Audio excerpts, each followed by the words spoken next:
Dan kami juga ingatkan kepada ketiga calon wakil presiden, kami informasikan untuk segmen kedua dan sampai segmen terakhir, segmen 6 sampai selesai, kami mohon agar penyampaian visi misi, pendalaman maupun nanti babak saling tanya jawab untuk tetap berada di podium. Kami informasikan sekali lagi kepada ketiga calon wakil presiden agar dalam penyampaiannya tetap berada di podium. Terima kasih. Baik, hadirin sekalian, di segmen kedua ini, pendalaman visi, misi, dan program kerja akan dimulai dengan calon wakil presiden nomor urut 2 Bapak Gibran Rakabuming Raka. Untuk itu kami persilakan panelis Bapak Profesor Dr. Insinyur Abrar Saleng untuk mengambil pertanyaan subtema di dalam wadah, dan mohon diperlihatkan Bapak kepada seluruh hadirin dan juga kepada kami, moderator.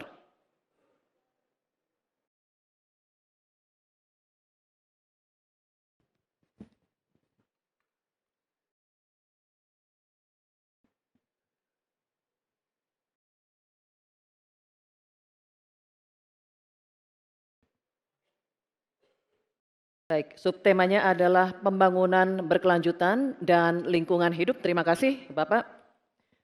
Kemudian kami persilakan panelis Bapak Dr. Aris Sujito untuk berkenan mengambil undangan daftar pertanyaan dari wadah. Mohon diperlihatkan hurufnya Bapak.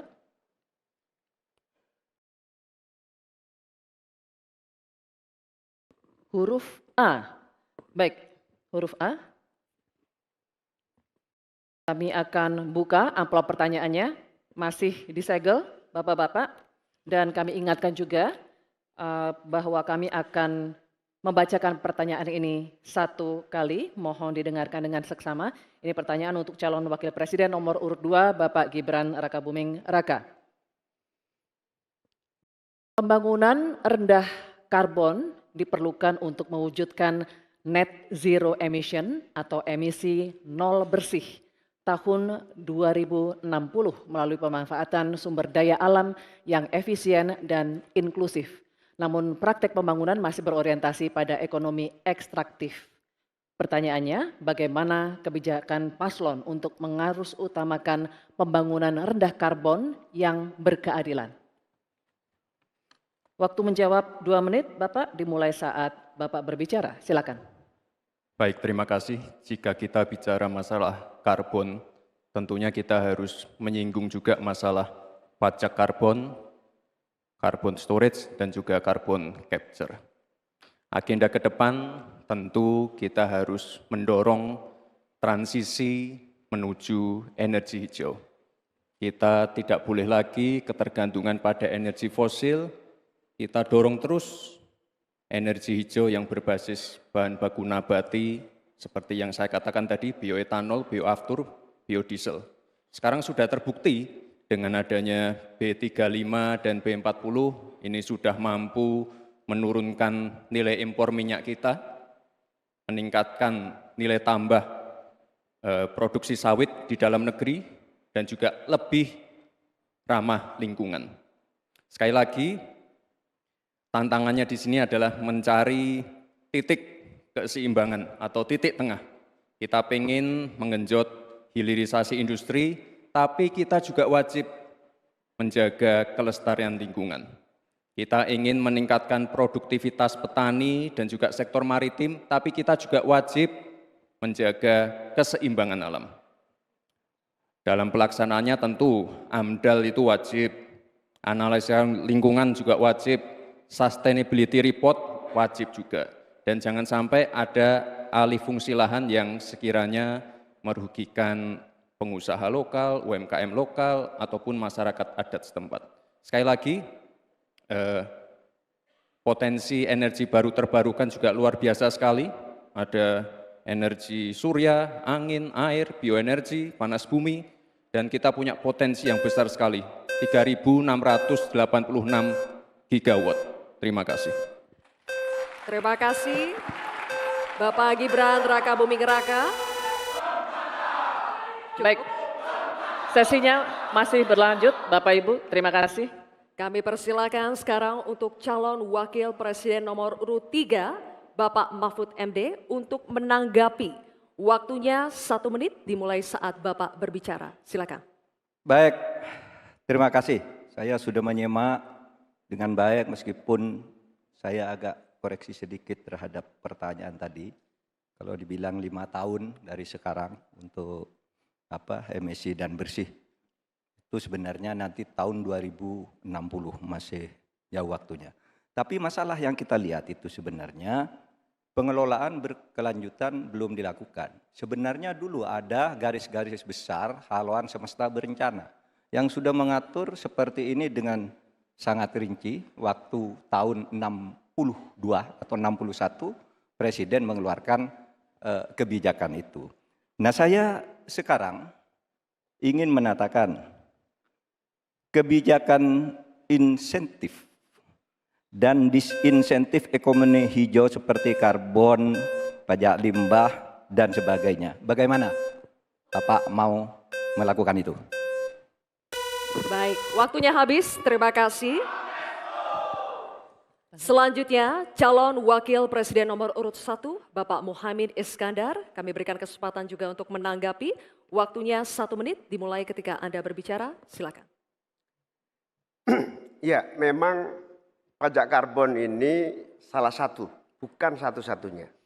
Yang paling penting adalah dipersiapkan transisi energi baru dan terbarukan. Sayangnya, komitmen pemerintah hari ini tidak serius. Target energi baru dan terbarukan yang mestinya kita harus punya target 2025 berkurang dari 23 justru diturunkan menjadi 17%. Penundaan implementasi pajak karbon dilakukan oleh pemerintah hari ini. Dari tahun 2002 dimundur menjadi tahun 2025. Apanya yang mau dilanjutkan? Karena itu secara tegas harus dilakukan. Implementasi pajak karbon dilakukan secepat-cepatnya sekaligus transisi energi baru terbarukan dijalankan. Baik, waktunya masih ada Bapak. Cukup lanjut. Baik, terima kasih Bapak Muhaimin Iskandar atas jawabannya atau tanggapannya. Selanjutnya, kami persilakan calon wakil presiden nomor urut 2, Bapak Gibran Rakabuming Raka untuk merespons tanggapan dari calon wakil presiden nomor urut 3 dan calon wakil presiden nomor urut 1. Waktunya 1 menit dimulai saat Bapak berbicara, silakan. Terima kasih Prof. Mahfud dan Gus Muhaimin.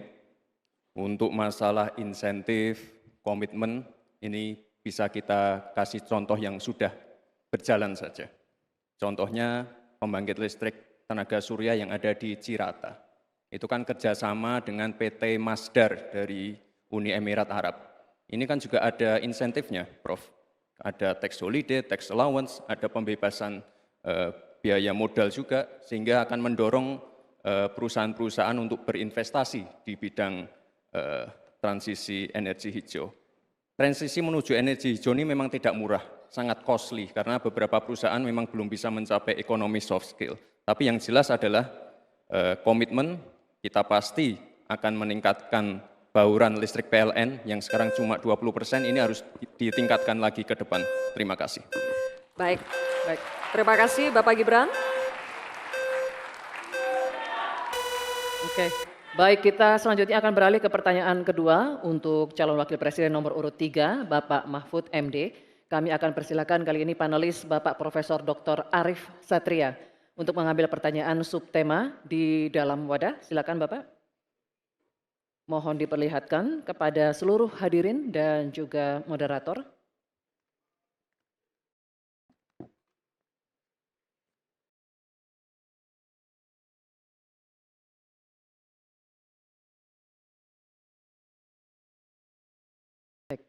Sumber daya alam dan energi, terima kasih Pak Arief.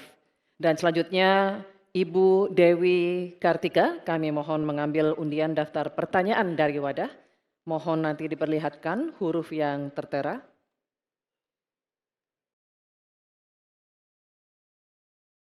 Huruf C, terima kasih Ibu.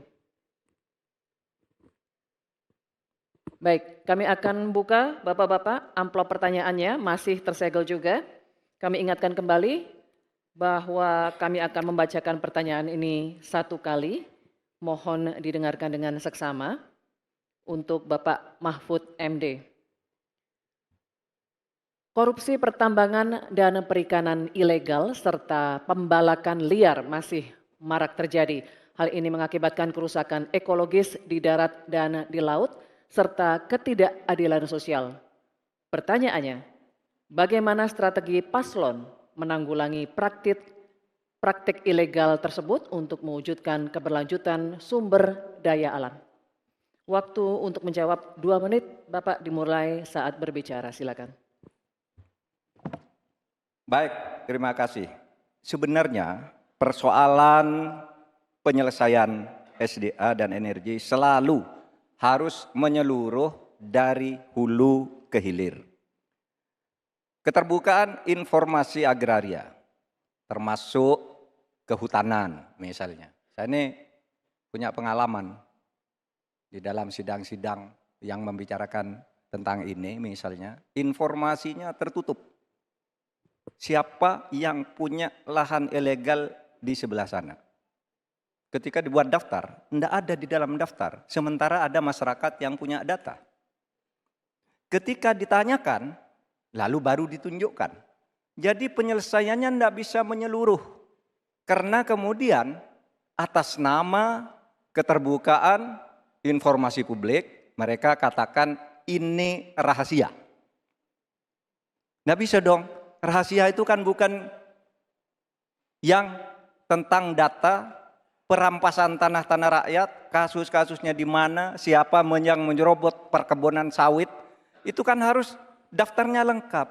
Sesudah diselidiki apa yang terjadi di dalam analisis. Wah, itu memang permainnya buruk. Sehingga selalu disembunyikan. Kalau baru orang tahu dikeluarkan satu-satu. Tidak ada penyelesaian yang menyeluruh. Nah, oleh sebab itu ini menjadi penting bagi kita keterbukaan informasi tentang data-data. Kalau kita mau menyelesaikan, data itu menjadi basis untuk penyelesaian. Kita juga pernah, atau kami kalau bicara soal rekam jejak, ya, kita ikut dalam upaya penyelesaian satu peta sebagai rujukan untuk masalah-masalah tersebut. Demikian. Baik, terima kasih Bapak Mahfud MD.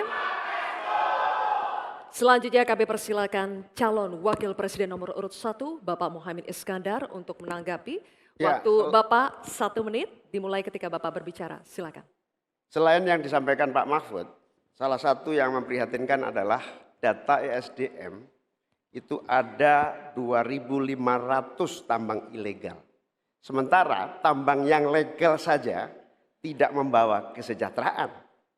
Dan kita menyaksikan dalam proses penambangan dan bisnis tambang kita, hilirisasi dilakukan ugal-ugalan, merusak lingkungan, ada kecelakaan, tenaga asing mendominasi. Di sisi yang lain juga perkembangan hilirisasi maupun tambang tidak signifikan dengan kesejahteraan masyarakat sekitar. Sulawesi Tengah, pertumbuhan ekonominya sampai sekarang bisa 13%, tinggi sekali, tapi rakyatnya tetap miskin dan tidak bisa menikmati. Hilirisasi apa yang mau kita lakukan, sementara ilegal juga terus berlangsung. Lanjut, demikian. Terima kasih. Baik, terima kasih Bapak Muhaimin Iskandar. Selanjutnya, giliran calon Wakil Presiden nomor urut 2, Bapak Gibran Rakabuming Raka. Kami berikan kesempatan juga untuk menanggapi. Waktunya 1 menit dimulai ketika Anda berbicara. Silakan. Baik, terima kasih Gus Muhaimin dan Prof. Mahfud. Dari pasangan Prabowo Gibran, simpel saja solusinya. IUP-nya dicabut, izinnya dicabut, simpel. Karena sesuai Undang-Undang Dasar 1945, Pasal 33, Ayat 3 dan 4, dan juga Pancasila, Sila 4 dan 5, kita ingin sumber daya alam ini dimanfaatkan sebesar-besarnya untuk kemakmuran rakyat.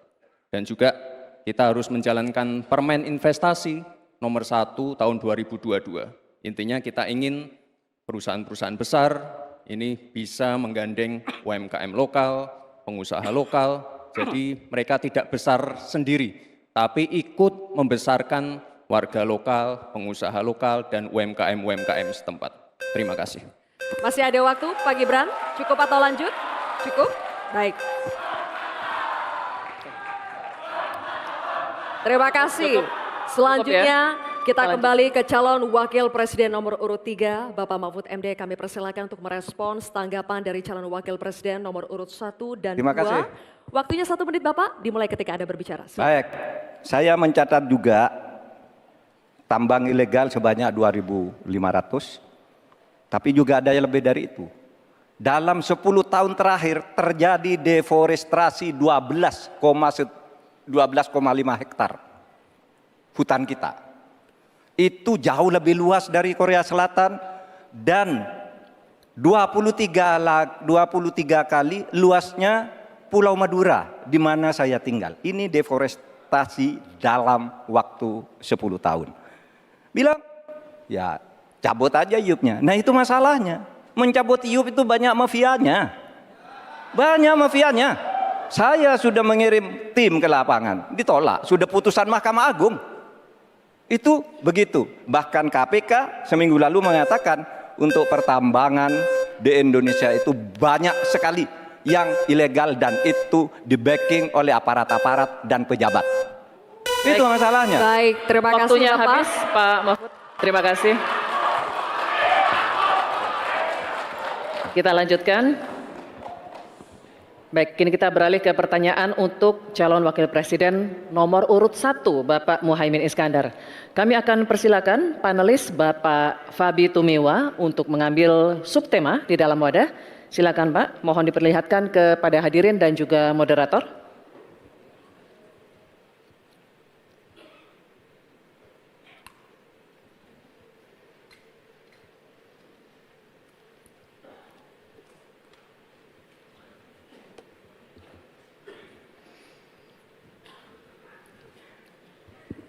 Pangan. Baik, terima kasih Bapak.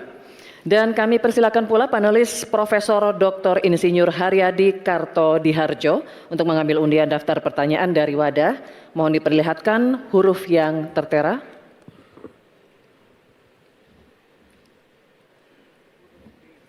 Huruf B. Terima kasih. Pangan huruf B. Baik, Bapak-bapak masih tersegel, kita akan buka. Dan kembali kami ingatkan bahwa kami akan membacakan pertanyaan 1 kali, mohon didengar dengan seksama. Ini untuk calon wakil presiden nomor urut 1 Bapak Muhaimin Iskandar. Perubahan iklim ekstrim mengancam produksi pangan dan menurunkan kualitas gizi pangan. Hal ini sangat berpengaruh terhadap kualitas sumber daya manusia serta kecerdasan, imunitas, dan produktivitas. Pertanyaannya, bagaimana strategi paslon untuk menghadapi dampak perubahan iklim terhadap produksi dan kualitas gizi pangan? Waktu menjawab 2 menit, Pak Muhaimin, dimulai saat berbicara. Silakan. Saudara-saudara sekalian, tanpa krisis iklim pun persawahan pertanian kita tidak memiliki air dan irigasi yang memadai. Bahkan dia lebih fatal lagi dalam mengadakan pengadaan pangan nasional, petani tidak dilibatkan dan bahkan hanya melibatkan korporasi. Ini yang harus kita rubah. Kita ingin melihat bahwa potensi petani dan seluruh produk-produknya masih sangat luar biasa. Mulai dari pengadaan lahan yang memadai. Dalam arti lahan-lahan yang ada melalui reformasi agraria. Reforma agraria menjadi prinsipnya. Yang kedua, petani kita harus kita beri pupuk yang cukup dengan harga yang terjangkau. Bahkan banyak petani punya duit sebetulnya tapi pupuknya tidak ada. Bagaimana mungkin? Yang kedua, potensi pupuk organik juga menjadi salah satu bagian penting agar produksi pertanian kita semakin berkualitas. Di sisi yang lain kita ingin program perlindungan gagal tanam gara-gara iklim juga kita berikan supaya petani kita aman, merasa aman dan yakin dengan produksinya. Pengembangan irigasi dan subsidi pupuk tidak bisa dielakkan. Tidak boleh kita melakukan pembiaran petani kita sehingga kita kekurangan pangan, petani kita tidak diberi kesempatan untuk mengisi kekurangan pangan itu. Kualitas pangan kita bergantung juga kemampuan kita memfasilitasi agar petani kita lebih produktif lagi. Dengan cara ini, desa-desa kita libatkan untuk menjadi bagian dari satu kesatuan pengadaan pangan yang berkualitas, sekaligus kita hentikan untuk ketergantungan dari pangan di luar produksi kita sendiri. Baik, terima kasih. Selanjutnya, kami persilakan calon Wakil Presiden nomor urut 2, Bapak Gibran Rakabuming Raka untuk menanggapi. Waktu Bapak 1 menit dimulai ketika Anda berbicara, silakan. Baik, terima kasih. Enak banget ya Gus ya, jawabnya sambil baca catatan tadi. Kuncinya di sini adalah ekstensifikasi dan intensifikasi lahan. Kemarin tahun lalu kita sudah bangun pabrik pupuk di Fak-Fak. Kuncinya untuk meningkatkan produktivitas, ya kita harus genjot kawasan industri pupuk. Kita dekatkan pupuknya dengan lahan-lahan pertaniannya. Kuncinya pupuk, dan pupuk harus didekatkan dengan lahan-lahan pertanian. Otomatis produktivitas akan meningkat. Dan jangan lupa mekanisasi. Kita ingin meningkatkan produktivitas para petani. Pakai RMU, pakai combine harvester, dan juga kita melibatkan generasi muda melalui smart farming. Pakai IoT untuk melihat pH tanah, keasaman tanah, kesuburan tanah, dan juga penggunaan drone untuk penyemprotan pestisida. Terima kasih. Baik, terima kasih. Terima kasih. Baik, kita lanjutkan Bapak-bapak. Oke, selanjutnya Kita lanjutkan ya Bapak Ibu. cukup ya. Kita lanjutkan dulu. Selanjutnya giliran calon Wakil Presiden nomor urut 3, Bapak Mahfud MD untuk menanggapi juga. Waktunya 1 menit Bapak, dimulai ketika Anda berbicara. Silakan. Ya, kan masalahnya itu salah satu yang sering kita dengar, lahan berkurang, petani berkurang. Orang desa tidak mau lagi menjadi petani karena justru rugi. Terkadang kalau mau ingin mendapat pupuk bersubsidi dipersulit bukan main dan harus beli ke tengkulak. Nah, di sini problemnya sebenarnya bagaimana penegakan aturan-aturan itu. Kami di Jawa Tengah itu pernah punya program di mana Pak Ganjar waktu jadi gubernur waktu itu membuat 29 badan usaha milik petani yang itu efektif untuk membantu petani saling menolong menggarap tanahnya sehingga dia kerasan di desa. Yang saya tanyakan, kebijakan hukum apa yang akan dilakukan untuk mengatasi masalah ini? Terima kasih. Baik, terima kasih Pak Mahfud MD. Kita teruskan lagi ya. Kita lanjutkan dulu ya. Kita teruskan Kita lagi lanjutkan debatnya. Cukup. Selanjutnya kita kembali ke calon Wakil Presiden nomor urut 1 Bapak Muhaimin Iskandar. Kami persilakan untuk merespons tanggapan dari calon Wakil Presiden nomor urut 2 dan 3 yang telah dikemukakan. Waktu Bapak 1 menit dimulai ketika Anda berbicara. Silakan. Terima kasih Pak Gibran. Yang Anda sampaikan hanya mengulang apa yang saya sampaikan. Saya ingin memperdalam lagi bahwa petani kita ini potensinya besar sekali. Jumlah petani kita masih sangat besar. Potensi tanah kita subur masih banyak lagi. Di sisi yang lain, kita juga memiliki apa yang disebut kebutuhan pangan kita, juga pasar yang luar biasa. Nah, dalam konteks ini, antara suplai kita punya potensi, antara permintaan kita juga punya sangat kuat. Oleh karena itu, pemerintah tidak boleh diam. Turun tangan, jangan terlalu normatif mengatasi keadaan. Untuk Pak Mahfud, saya ingin menyampaikan bahwa seluruh perangkat undang-undang yang menyangkut perlindungan petani dan produksi kita sebetulnya lengkap. Tinggal implementasi saja dari seluruh proses hukum yang kita miliki. Kemauan politik, kesungguhan, tidak mengabaikan petani yang penting. Terima kasih Bapak Muhaimin, waktunya habis.